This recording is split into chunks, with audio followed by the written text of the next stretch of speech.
안녕하세요. P5.js 강의를 맡은 교사 김은엽입니다. 1단원의 두 번째 시간입니다. 이번 영상에서는 레퍼런스와 라이브러리 사용법에 대해 알아보겠습니다. 먼저 sketch.js 파일은요, 크게 셋업 함수와 드로우 함수로 구성이 되어 있는데요. 이 셋업 함수는 1회만 실행되는 함수입니다. 그래서 주로 프로그램 실행에 필요한 기본 설정을 하는 코드를 작성하는 곳이라고 생각하시면 되겠습니다. 그리고 이 드로우 함수는 프로그램이 중지할 때까지 계속 반복되는 함수인데요. 따라서 프로그램이 해야 할 실질적인 작업은 대부분 이 드로우 함수에서 이루어지게 되겠습니다. 네, 실행을 하면은 이렇게 미리 보기 화면에 캔버스가 만들어지는데요. 이 캔버스는 웹문서에 나타나는 이미지 객체입니다. 그래서 웹페이지 일부 영역에 그림을 그릴 수 있는 도화지를 만든다라고 이해하시면 될 것 같고요.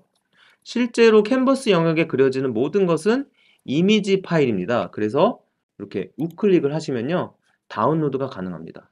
p5.js에서 하는 모든 작업은 주로 이 캔버스를 대상으로 하는 작업입니다. 그래서 그림이나 영상, 애니메이션, 게임과 같은 어플리케이션을 만든다는 것은 바로 이 캔버스를 대상으로 작업을 하는 것입니다. 이 셋업 함수 내에 있는 create canvas 함수에 대해서 알아보겠는데요. create canvas는 두 개의 매개 변수를 갖고 있습니다. 두 개의 매개 변수에서 첫 번째는 가로의 너비의 값을 의미하고요. 그다음 두 번째 매개 변수는 이 세로의 높이의 값을 의미합니다. 그래서 400픽셀, 400픽셀의 그런 캔버스가 만들어지게 된 거고요.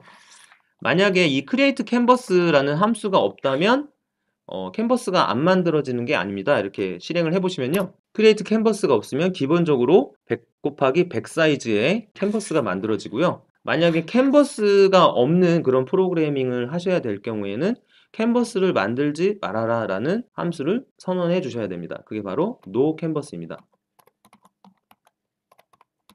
네, 이렇게 no canvas를 선언해 주셔야지 캔버스가 만들어지지 않고요. 그 다음에 드로우 함수에 있는 요 백그라운드에 대해서 알아보도록 하겠습니다. 이 백그라운드 함수는 이 캔버스의 배경색을 칠해주는 그런 명령어인데요. 한번 레퍼런스에 가서 한번 살펴보도록 하겠습니다. 레퍼런스에서 백그라운드라고 이렇게 검색어를 쳐주시면 백그라운드 함수와 관련된 이렇게 자세한 설명들이 나와 있는데요. 이 중에서 이 문법에 가보시면 어떻게 사용하는지 이렇게 설명이 나와 있습니다. 여기 세 번째 줄을 살펴보시면 백그라운드는 이렇게 하나의 숫자가 쓰여 있을 경우에는 그레이, 회색 계열의 배경색을 지정해 줄 때 사용하고요. 만약에 세 개의 매개 변수가 들어가게 되면 RGB 모드로 빨강, 초록, 파랑의 값을 나타내게 됩니다. 그래서 세 가지 색깔이 혼합돼서 배경색을 만들어주게 되는 것이지요. 그래서 다시 웹 에디터로 돌아가서 이 백그라운드에다가 0을 입력하고 실행을 눌러보시면 검정색의 배경색이 칠해지는 것을 볼 수가 있고요. 255의 최대값을 입력하시면 이렇게 흰색 배경이 칠해지는 것을 볼 수가 있습니다.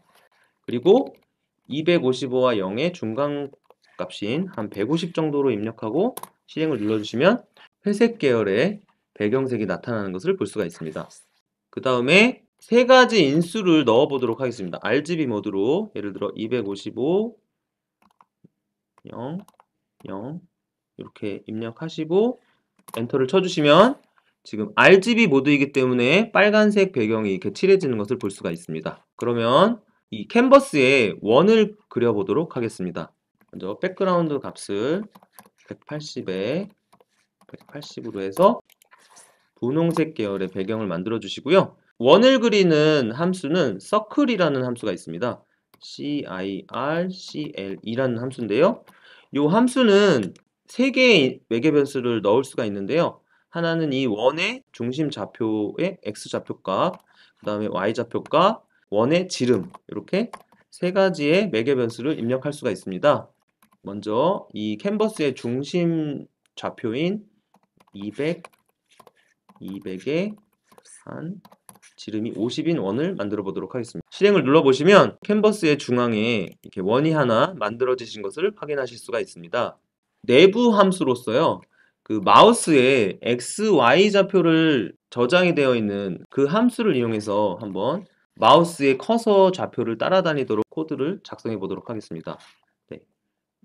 마우스 X, 마우스 Y 이렇게 입력을 하시고 실행을 눌러주시면 이 원이 마우스의 좌표를 따라다니는 것을 확인할 수가 있습니다. 자, 그러면 이 드로우라는 개념이 어떤 개념인지 좀 알아보기 위해서 백그라운드 함수를 셋업으로 이동시켜서 드로우 함수의 기능에 대해서 살펴보도록 하겠습니다. 백그라운드 함수를 잘라내기 하셔서 셋업 함수로 옮기신 다음에 실행을 눌러보시면요. 아까와는 다르게 이렇게 이 원의 흔적이 계속 남게 됩니다. 이것은 무엇을 의미하냐면 드로우 함수는 계속 원을 그려주고 있는 것이죠. 예, 서클을 계속 그려주고 있고 백그라운드가 지금 셋업으로 갔기 때문에 1회만 실행되기 때문에 드로우에서 계속 배경을 새로 칠해주고 있지 않은 겁니다. 예, 처음에 셋업에서 한 번만 배경을 표현해 줬기 때문에 드로우에서는 계속 원만 표현을 해주고 있는 거죠. 그래서 계속 흔적들이 남아있게 되는 겁니다. 그러면 이번에는 이 백그라운드를 드로우로 다시 갖고 와서 투명도를 한번 넣어보도록 하겠습니다. 이 네 번째 매개 변수는 투명도인데요. 지금 기본 값은 투명하지 않은 상태인데요. 적당하게 한 10으로 투명도를 좀 높여서 입력을 해보겠습니다. 그리고 실행을 해보시면 이렇게 투명하게 이것을 보시면서 우리가 확인할 수 있는 것은 드로우 함수는 계속해서 이 캔버스를 칠해주고 있구나. 다시 칠해주고 있구나. 이런 것을 우리가 확인하실 수가 있습니다. 이번에 서클이 아닌 한번 사각형으로 코드를 바꿔서 사각형을 만들어주는 함수명은 렉트입니다. 렉트로 하면 아까와는 다르게 원이 아닌 사각형이 만들어지는 것을 볼 수 있습니다. 다음으로 레퍼런스에 대해서 한번 알아보도록 하겠습니다. 방금 전에 백그라운드 함수를 한번 레퍼런스에서 살펴봤는데요. 레퍼런스로 가서 여기 검색창이 있는데요. 이 검색창에서 좀 자주 사용하는 직사각형의 함수를 우리 보면서 레퍼런스 사용법에 대해서 알아보도록 하겠습니다. 렉트를 검색해서 들어가시면 렉트 함수와 관련된 여러 가지 예제, 설명, 문법, 매개 변수 뭐 이런 것들이 나오는데요. 실행하는 화면도 나오고요. 여기서 직접 편집을 통해서 이 예제들을 실습을 할 수가 있습니다. 이렇게 실행을 해보시면 예제가 실행 화면이 좌측에 나타나서 어떻게 작동하는지 여기서 이제 알아볼 수 있는 예제를 제공하고 있고요. 밑으로 내려가면 그 렉트 함수에 대한 자세한 설명이 나와 있고 그리고 문법이 나와 있습니다. 네, 문법을 어떻게 사용하는지 어떤 매개 변수들을 입력할 수 있는지 이렇게 나와 있고요. 그리고 그 각각의 매개 변수가 무엇을 의미하는지도 이 아래 이렇게 나와 있습니다. 렉트에 대한 레퍼런스를 어떻게 사용하시는지 이렇게 나와 있고요. P5를 설명하는 것은 실제 P5를 관리하고 발전시키고 있는 p5js.org만큼 정확한 것은 없다고 생각을 합니다. 따라서 공부를 하실 때 레퍼런스를 자주 참고하고 학습하는 것이 가장 좋을 것 같고요. 그 외에는 기타 블로그라든지 검색을 통해서 다른 곳에서 한번 찾아보시고 공부하시는 것도 좋을 것 같습니다. 그 다음에 라이브러리에 대해서 한번 알아보도록 하겠습니다. 첫 화면에 좌측에 보시면 라이브러리라고 있는데요. 여기 이렇게 들어가 보시면 굉장히 다양한 라이브러리들이 있습니다. 근데 이 라이브러리들은 크게 주요 라이브러리와 또 커뮤니티 라이브러리라고 할 수 있는데요. 주요 라이브러리는 제가 아까 말씀드렸듯이 그 p5.js 웹 프로그래밍을 할 때 준비 과정 중에 라이브러리를 연결해주는 그런 과정이 있다고 말씀드렸는데요. 거기에 보면 기본적으로 p5.js 라이브러리와 p5.sound 라이브러리가 기본적으로 삽입이 되어 있습니다. 요거는 이제 주요 라이브러리라고 할 수가 있고요. 네, 이거는 p5.js에서 자체적으로 만든 라이브러리라고 생각하시면 되겠습니다. 그 반면에 커뮤니티 라이브러리는요, 참여자들이 자신들이 직접 만든 라이브러리를 오픈한 것입니다. 그래서 필요할 때 이렇게 라이브러리를 포함시키시면 될 것 같고요. 포함하는 방법에 대해서 한번 알아보도록 하겠습니다. 먼저 자주 사용하는 ml5.js 라이브러리인데요.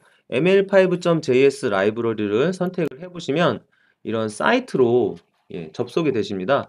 그러면 상단에 있는 Getting Start 여기를 눌러주시면 ml5.js와 관련된 이런 메뉴들이 나오고요. 그와 관련된 이제 설명들이 이렇게 나오는데요. 우리는 이제 ml5.js 라이브러리를 사용해야 되기 때문에 가장 상단에 있는 요 Getting Start 여기 아래에 내려가 보시면 Quick Start라고 하는 부분이 있습니다. Quick Start에 여기 보시면 CDN 링크라고 해서 이 ml5.js 라이브러리를 호출해서 사용할 수 있는 링크를 여기 이제 제공을 하고 있습니다. 여기를 복사를 눌러주시고 이렇게 웹 에디터로 가신 다음에 여기 보시면 여기 꺽쇠를 눌러주시면 index.html이 있습니다. 여기를 들어가셔서